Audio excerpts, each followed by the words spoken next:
Okay, great. Yeah, hi everyone, nice to meet you. I'm Hannah. It's great to see so many people here and lots of names that some I do recognise and some I don't. So it's fantastic to get to talk to you all. So yeah, today I'm going to give you a bit of an introduction for some useful resources for energy and climate modelling. So who am I? So I'm a postdoc at Bristol Uni, as David said. Within the Next Gen meeting group, I think pretty much anyone could have given this talk. I drew that, let's call it the long straw because it's fun. So yeah, I did my PhD with David, who started 8 years ago, and we produced a number of open access data sets since then. But I guess the important thing is that since starting my PhD, I've attempted to use a lot of data sets, either energy or climate related. So today I'll share some of my views and experiences. This will not be every data set that exists, but hopefully there'll be a little bit of something for everyone and we can have a discussion about useful things I've missed afterwards. I'll put the slides on the Slack at the end because there are lots of links in amongst this that people might want to look at. So, and as David said, it's recorded. So yeah, I'll just talk a little bit about why we need to share data. We'll do a very beginner's guide to climate or energy if you're very much not a specialist on one side of the discipline, and then we'll talk through some useful resources. But everything that I'll talk about will be very focused at this interface of how energy modelers and meteorologists can interact to share data. So why do we need to share data? You know, we can't do all of this alone. Energy meteorology is a big discipline, and having worked in it for not that long, but already there's a lot of jargon, there's a lot of complicated words, and not only sharing data, but sharing ideas. Probably all of us here would say they're either edging towards or working in this purple bit in the middle of this energy meteorology Venn diagram. We all have different skills and different things. So sharing data that fits in this purple section can help everyone save a lot of time and, you know, interact better and grow our networks, which is one of the big aims we want to have from this community. So in terms of energy meteorology, why do we need to start working with weather data and sharing data? Well, our energy systems are changing rapidly. This is a plot that I've taken from the US Energy Information Administration, and it's really striking actually since 1950 how the composition of energy in the US, and the graph would look similar I think for many places around the world, has changed. So if you have some real measured energy data, say from 2010 to 2020, this wouldn't necessarily be representative of our power system today. You know, the way we're interacting with the different components of these systems is changing rapidly. And it means we need to develop new methods to think about how we might use this data. And, you know, meteorological data is a great tool we can use to do this. So, you know, we're in a period of power system transition. A lot of that means electrification, you know, decarbonising our heat and transport sectors. And building more renewable energy, a lot of which are dependent on weather. And this more weather dependence, as we have more renewables, means a lot of increased variability in our system. So this might be variability due to a single cloud passing over a solar panel, or it might be due to year variations in wind speed across the country. So there's lots of different temporal and spatial scales. But one key factor is with all this increased variability, there's an increased need for high quality meteorological information that can be passed through into energy system modelling. So I guess this is where the field of energy meteorology starts to develop and boom, and we all need to interact well for this to go well. So beginner's guide to climate data. In my eyes, there are kind of four main types of climate data that you might want to use. Well, weather and climate data. And they're all appropriate for different kinds of purposes. So if you're interested at a site, maybe thinking about where you might want to locate a future wind turbine, you might put out station-based observations. Similarly, you have ocean buoys if you're interested in offshore wave power or tidal potentially. There's also gridded observations from satellites and radars and lidars that could be used. And then in terms of gridded products, we get into these things called reanalysis that's used a lot now in energy meteorology. So a reanalysis is a way that we can take historical observations and use a technique called data assimilation to incorporate all of this into a weather model and give us our kind of long-term gridded reconstruction of many years. Commonly, these data sets go from 1980 through to present, can provide many good possible weather years. As well as this, there's all the different weather and climate model runs. These could be weather forecasts a few days ahead, or they could be climate projections out to decades, maybe even centuries ahead. So loads of different climate data, all that you'd use for a different purpose. Similarly, there is also loads of energy data. So you might encounter energy data in terms of outputs from a particular wind turbine. A lot of national level energy data is available. Two examples here, the ENTSO-E is the European provider of energy data that everyone uploads to, maybe the EIA in America. You might want to look forwards. So for example, in the UK, we have the BM Reports website where you can go on and look at forecasts of energy variables, say demand, wind and solar, up to 2 days ahead or maybe months ahead. There's also a lot of data on costs and balancing and maybe outages of different plants. So lots of different data sets, but what I'm going to focus more on today is the stuff that sits at the interface of the energy meteorology data. So for example, if you wanted to run a power system model and you needed some meteorologically driven components, where might you go? Or if you're making data sets as a climate scientist, what kind of examples might show you useful things that you could look at? So I really like this webpage that Matteo De Felice helped set up on the OpenMod Energy Modeling Community Initiative. So if you haven't encountered OpenMod before, I would definitely advise you to sign up to the mailing list, become a member. There's so much useful information that comes up through the forum.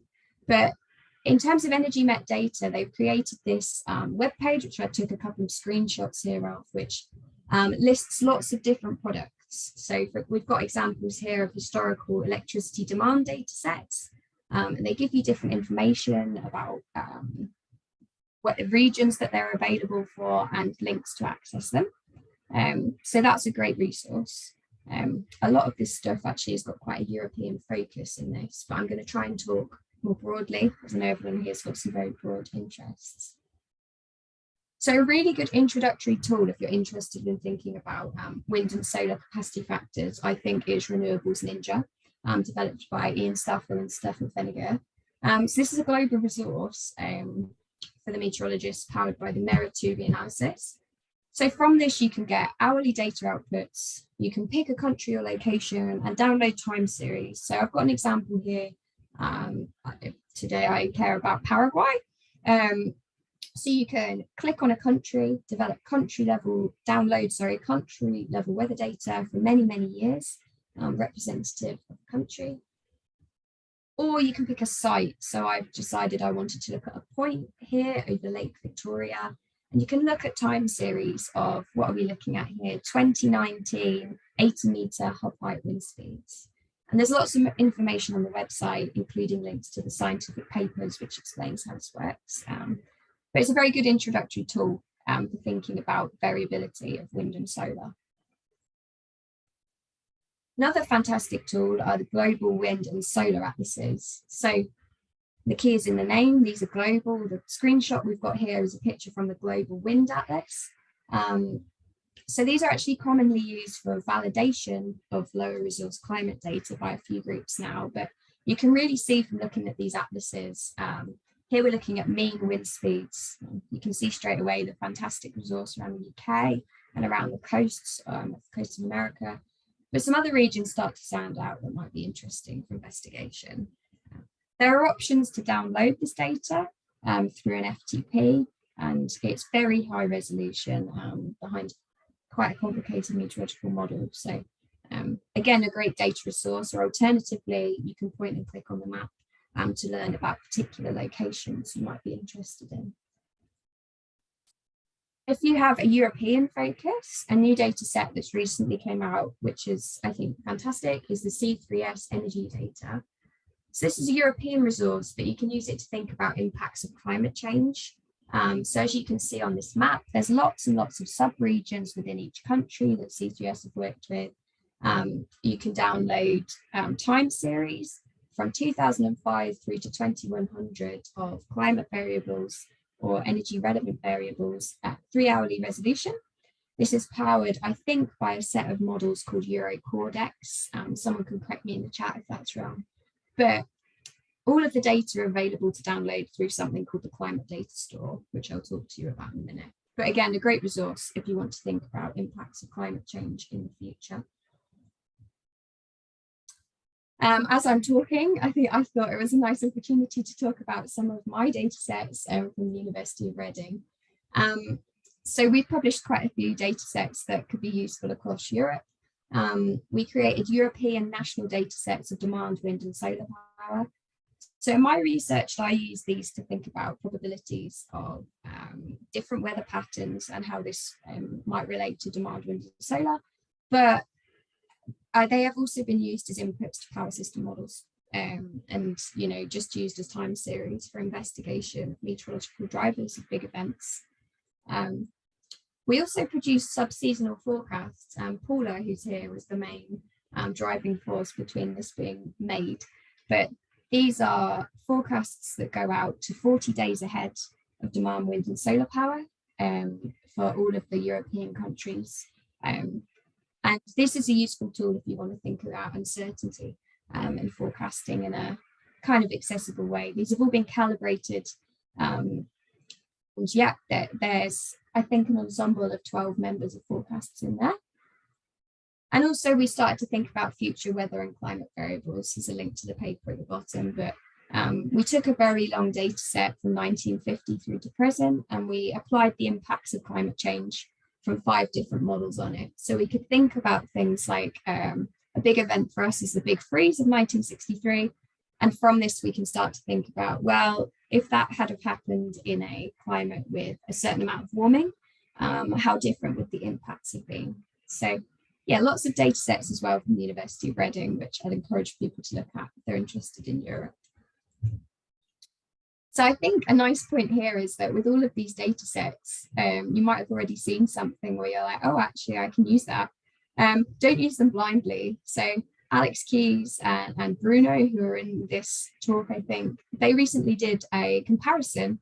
So loads of these are available, and there's others that I haven't mentioned, but all of these different data sets would have been built with a specific purpose in mind, which might mean that if you just directly compare them, they perform quite differently. So it is worth speaking to the developers. Everyone's always very happy to talk about how their data was made. And a key thing that Alex found when they did this analysis, that actually, depending on which data set you use, it can lead to quite different outcomes in terms of levelized costs, and which would lead to very different policy advice. So I guess communication again is key when using some of this data. So we talked about a lot of data sets which might be quite easily accessible, but they might not be exactly what you want. A fantastic tool that has been produced by Copernicus is the Climate Data Store. So if you wanted just some raw weather data, you could go to the Climate Data Store, as it's called, cds.climate.copernicus.eu, and there's so much weather data on here. It's a fantastic resource. I've done an example here of just what I was looking at yesterday when I made this, but you've got different climate indices, climate projections, observations, reanalyses, satellite observations. All of this might seem a bit overwhelming if you're not familiar with meteorological data, but there's lots of options here to restrict and lots of metadata to think about if the data types are appropriate for what you might want to use. As well as this, there's also the NASA website, which I think I've used quite a bit for downloading MERA2 reanalysis. It's slightly more difficult to navigate, but the data, once you get the hang of how to do it, is very accessible. And there's also a lot of kind of satellite and weather station data available through the global modelling and the simulation office. So in terms of if you find data on the Climate Data Store, and you're not really sure how to download it. We did conduct a recent hackathon, which I've put the GitHub link to here, where we've actually put some scripts on there of how to interact with the Climate Data Store. They do have API requests on there, so it's if you're a Python user, this might be very simple for you to interact with. If you've not used it before, we put some examples here, and we also put some general scripts in there for thinking about how you might want to model demand, wind and solar power for if people are thinking about doing it themselves. So I'd encourage you to go have a look there. So there are some other types of data that I've recently been finding, which has been really useful. Some of the community efforts that have happened, I think, have been really fantastic. And I only recently found out about this, so I wanted to mention it. Locations of existing renewable generation can often be hidden behind paywalls and can be difficult to get. But this study that went into, I think, Nature Science Descriptions by Sebastian Dunnett, this is actually a data set that gives you the locations of all the wind and solar PV generation. Also, following on from this, if you look at the citing data sets of this paper, you will see some good country-specific ones that have come out as a result, using this as a starting point and building from it. So I think this is a great resource and a great way to get data without the paywall. You might also want something much more specific. So this is why I think a community like this would be very nice. So for example, one of my colleagues, Matt Deacon, recently made a data set which allows you to take data from ENSO-E on outages of power plants, and he's built a GitHub repository to strip all the data from the website, which was stored in CSV files, and allow you to process it easily and quickly. And then, of course, there is this whole community of energy models. So I've talked a lot about climate data, but I just wanted to say again, if you're interested in getting into energy modeling, I think the OpenMod mailing list and website is a really good place to start.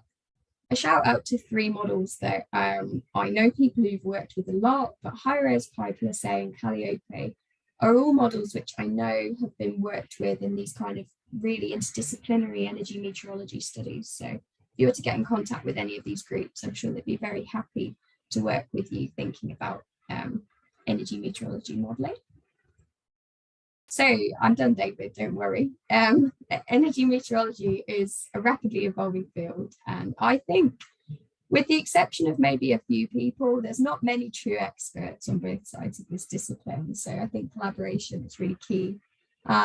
So my kind of whistle-stop tour there is in no means complete, but it just shows some of the many options there is. And I think it's exciting that I still find lots of new things in this data world that people have done. So yeah, if anyone has got any extra examples, feel free to put them in the chat at the end or save your thoughts for the discussion, but it'd be really great to hear what other people think. Thanks.